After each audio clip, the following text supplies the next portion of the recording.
پہلے پڑھیے قال رسول اللہ صلی اللہ علیہ وآلہ وسلم اذا جلس احدکم على حاجة فلا يستقبل القبلة ولا يستدبرها. معنی لکھیے لفظی جو لوگ لکھنا چاہیں. اذا کا مطلب جب، when انگلش والا نوشک والا نہیں، WHEN when. اذا جب،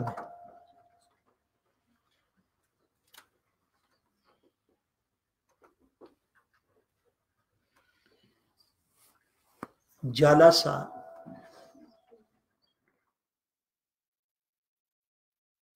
وہ بیٹھا، جلسا ہوتا ہے بیٹھنا.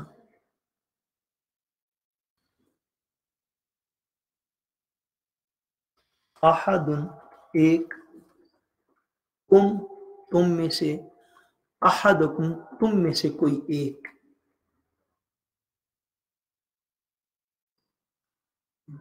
اذا جب جلسا بیٹھے، بیٹھے لکھ لیں حدیث پاک کے مطابق جو اردو میں اس کا ٹرانسلیٹ بعد میں کیا جائے گا.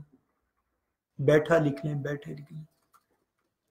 چونکہ یہ میں نے عرض کیا تھا یہ ہے تو ترجمہ فوین متلفظی، لیکن ایکچولی یہ با محاورہ کا ساتھ رعایت کر کے تمہیں لکھوا دیتا ہوں تاکہ آپ کو حدیث پاک کا ترجمہ یاد کرنے میں آسانی رہے. یہ ایگزیکٹلی 100% اس کا ٹرانسلیشن نہیں ہوتا جیسے ٹرانسلیشن ہوتا ہے. علا کا مطلب ہوتا ہے پر. علا کا کیا معنی ہے؟ حاجتن قضائے حاجت.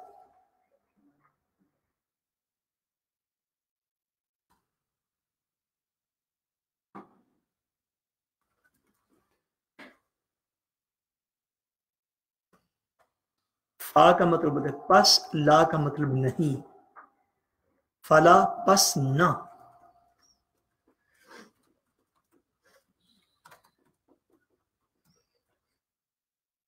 یستقبلی منہ کرے،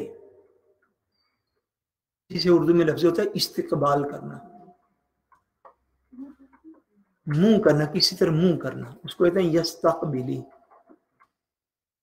منہ کرنا. یوں لکھ لیجیے یا لکھ لیجیے کہ منہ کرے.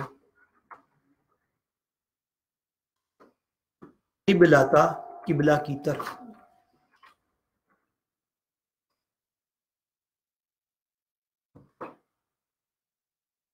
وا میں نے، لا میں نے نہیں.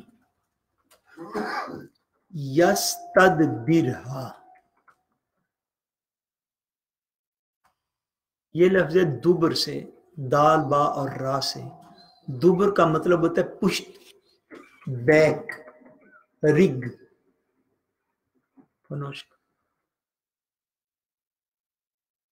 آ کا مطلب اس کی، یستدبرہا اور اس کی پشت اور اس کی رگ اور اس کی بیک.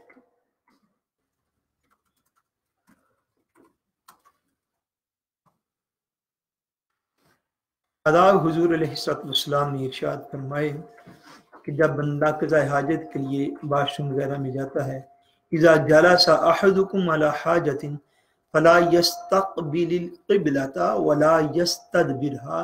فرمایا جب تم میں سے کوئی قضاء حاجت کے لیے بیٹھے، کوئی شخص تو نہ وہ قبلہ کی طرف، خانہ کعبہ کی طرف اپنا منہ کرے اور نہ اپنی پشت کرے.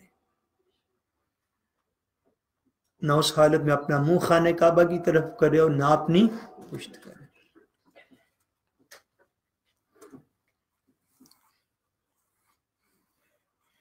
سو مسلمانوں کو ہمیشہ اس بات کا، اور جب کسی مکان کا نقشہ بنوائیں جو آپ کے اپنی اختیار میں ہو، تو اس کے واش روم کا جب جو ہے وہ نقشہ بنوائیں تو اس بات کا خیال رکھنا چاہیے کہ واش روم کی سیٹ ایسی ریتننگ پہ نہ لگے کہ اس حالت میں نہ تو کعبہ شریف کی طرف منہ ہونا چاہیے نہ پشت ہونی چاہیے. یہ آداب حضور علیہ السلام نے تعظیم کعبہ کے لیے ارشاد فرمائے. یہ ہماری بدقسمتی ہے، بہت بڑی بدقسمتی ہے۔ اللہ جانے حرمین شریفین کے ہوٹلوں کا نقشہ بنانے والا کون تھا اور کس نے وہ بنوائے۔ اس بات کا خیال اور دھیان حرمین شریفین کے ہوٹلز میں جو واش روم بنے ہوئے وہاں پر بھی نہیں رکھا گیا۔ اتنی بے احتیاطی سے بنے ہیں کہ بہت سارے لوگوں نے مجھے یہ انفارم کیا کہ اس طرح کی کنڈیشن میں ہے کہ بندہ جو ہے ان دونوں حالتوں میں سے کسی ایک حالت میں گرفتار ہو جاتا ہے۔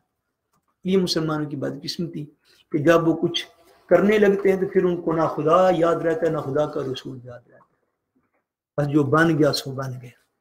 سو جہاں پہ آپ کا اپنا اختیار ہے، جہاں پہ آپ خود مقت رکھتے ہیں، طاقت رکھتے ہیں، تو بندے کو اس بات کی جو ہے وہ کیئر کرنی چاہیے۔ اور یہاں پہ بھی خدا نخواستہ اگر کچھ گھروں میں ایسے موجود ہوتے ہیں تو پھر سوائے استغفار کے کوئی چارہ نہیں، بندے کو باہر نکل کے استغفار کرنا چاہیے۔ اور جہاں پہ آپ اپنے مکان خود بنوائیں یا جہاں پہ خود چوز کر سکیں، اس بات کا بندے کو دھیان رکھنا چاہیے۔